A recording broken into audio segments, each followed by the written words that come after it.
Hello friends, welcome back to my YouTube channel. ಇವತ್ತು ನಾನು ಮಾಡ್ತಿರೋ ರೆಸಿಪಿ ಬಂದು ಮಸಾಲ ರಾಗಿ ರೊಟ್ಟಿ ರೆಸಿಪಿ.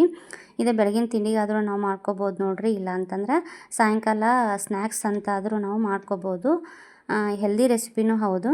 ಹೀಗಾಗಿ ಯಾರೆಲ್ಲ ನನ್ನ ವಿಡಿಯೋನ ನೋಡಾತ್ತೀರಿ ಪ್ಲೀಸ್ ಸಬ್ಸ್ಕ್ರೈಬ್ ಮಾಡಿಕೊಂಡು ನನ್ನ ಚಾನಲ್ನ ನೋಡ್ರಿ ಅಂತ ಹೇಳ್ತಾ ಬರ್ರಿ. ಹೆಂಗಂದ್ರೆ ರಾಗಿ ಮಸಾಲ ರೊಟ್ಟಿ ಹೆಂಗೆ ಮಾಡೋದು ಅಂತ ನೋಡೋಣಂತ.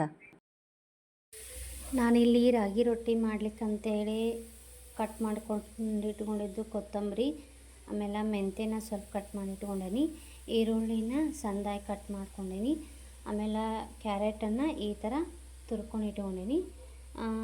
ರುಚಿಗೆ ತಕ್ಕಷ್ಟು ಹಸಿ ಖಾರ ಇದನ್ನ ಸಣ್ಣದಾಗಿ ಹೆಚ್ಕೊಂಡು ಇಟ್ಕೋಬೇಕು.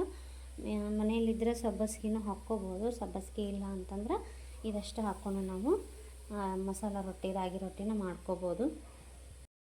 ರಾಗಿ ಮಸಾಲ ರೊಟ್ಟಿ ಮಾಡೋಕ್ಕಂತೇಳಿ ನಾನು 2 ಬಟ್ಲ ರಾಗಿ ಹಿಟ್ಟನ್ನು ತೊಗೊಳತ್ತೀನಿ.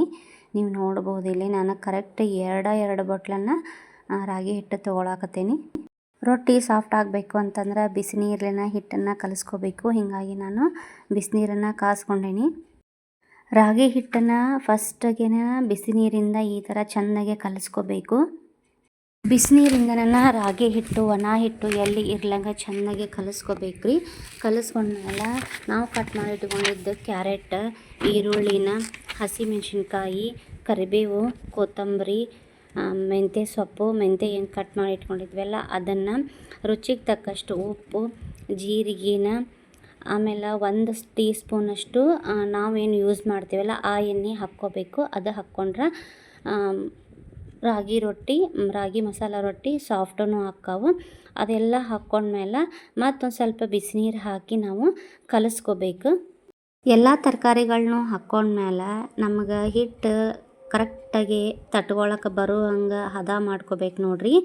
ಈ ಥರ ನಾವು ರೆಡಿ ಮಾಡ್ಕೊಂಡ್ಮೇಲೆ ಒಂದು ಬಟರ್ ಪೇಪರ್ ತೊಗೊಂಡು ಅದ್ರ ಮೇಲೆ ಎಣ್ಣೆ ಸವರಿ ಒಂದು ದೊಡ್ಡ ಉಳ್ಳಿ ತೊಗೊಂಡು ತೆಳ್ಳಗೆ ತಟ್ಕೋಬೇಕು ನೋಡ್ರಿ ಇದನ್ನು ರಾಗಿ ರೊಟ್ಟಿನ. ಈ ಬಟರ್ ಪೇಪರ್ ಮೇಲೆ ಆದರೆ ಎಷ್ಟು ತೆಳ್ಳಗೆ ಸಾಧ್ಯ ಅಷ್ಟು ತೆಳ್ಳಗೆ ನಾವು ರಾಗಿ ರೊಟ್ಟಿನ ತಟ್ಕೋಬೋದು ನೋಡ್ರಿ. ಬಟರ್ ಪೇಪರ್ ಇದ್ರೆ ಬಟರ್ ಪೇಪರ್ ಮೇಲೆ ನಾವು ಮಾಡ್ಕೋಬೋದು. ಇಲ್ಲಪ್ಪ ಅಂತಂತಂದ್ರೆ ಟ್ರಾನ್ಸ್ಪರೆಂಟ್ ಹಾಳೆ ಇರತ್ತೆ ನೋಡ್ರಿ, ಅದನ್ನು ನಾವು ರೌಂಡ್ ಶೇಪ್ ಕಟ್ ಮಾಡಿಕೊಂಡು ಅದ್ರ ಮೇಲಾದರೂ ನಾವು ಈ ಥರ ತೆಳ್ಳಗೆ ತಟ್ಕೋಬೋದು ನೋಡ್ರಿ. ಈಗ ಹಂಚು ಕಾದತಿ, ಹಂಚ ಮೇಲೆ ಸ್ವಲ್ಪ ಎಣ್ಣೆ ಹಾಕ್ಕೊಂಡು ಈ ಒಂದು ನಾವು ತಟ್ಕೊಂಡಿದ್ದಂಥ ರಾಗಿ ಮಸಾಲ ರೊಟ್ಟಿನ ಅದ್ರ ಮೇಲೆ ಹಾಕ್ಬೇಕು ನೋಡ್ರಿ. ಈಗ ಮಾಡಿಟ್ಕೊಂಡಿದ್ದ ರಾಗಿ ಮಸಾಲ ರೊಟ್ಟಿನ ಹಂಚ ಮೇಲೆ ಹಾಕಿ ಎರಡೂ ಕಡೆಗೂ ನೀಟಾಗಿ ಬೇಯಿಸ್ಕೋಬೇಕು ನೋಡ್ರಿ. ಬೇಯಿಸ್ಕೊಂಡ್ಮೇಲೆ ಇದಕ್ಕೆ ಕಾಂಬಿನೇಷನ್ ಆಗಿ ನಾವು ಕೊಬ್ಬರಿ ಚಟ್ನಿ ಜೊತೆ ಆದರೂ ತಿನ್ಬೋದು, ಇಲ್ಲ ಅಂತಂದ್ರೆ ಶೇಂಗಾ ಚಟ್ನಿ ಮತ್ತು ಮೊಸರು ಜೊತೆ ಆದರೂ ತಿನ್ಬೋದು, ಇಲ್ಲಾಂದ್ರೆ ಕೆಂಪು ಖಾರ ಜೊತೆ ಆದರೂ ನಾವು ಇದನ್ನು ತಿನ್ಬೋದು. ಎದ್ರ ಜೊತೆ ಆದರೂ ಇದು ಟೇಸ್ಟಿಯಾಗಿನೇ ಇರ್ತೈತಿ, ಹೆಲ್ದಿಯಾಗೂ ಇರ್ತೈತಿ. ಸೊ ಈ ಒಂದು ವಿಡಿಯೋ ಯಾರಿಗೆಲ್ಲ ಇಷ್ಟ ಆಗೈತಿ ಪ್ಲೀಸ್ ಸಬ್ಸ್ಕ್ರೈಬ್ ಮಾಡಿರಿ, ಲೈಕ್ ಕೊಡಿರಿ, ಶೇರ್ ಮಾಡಿರಿ ಅಂತ ಹೇಳ್ತಾ ಥ್ಯಾಂಕ್ ಯು ಸೋ ಮಚ್.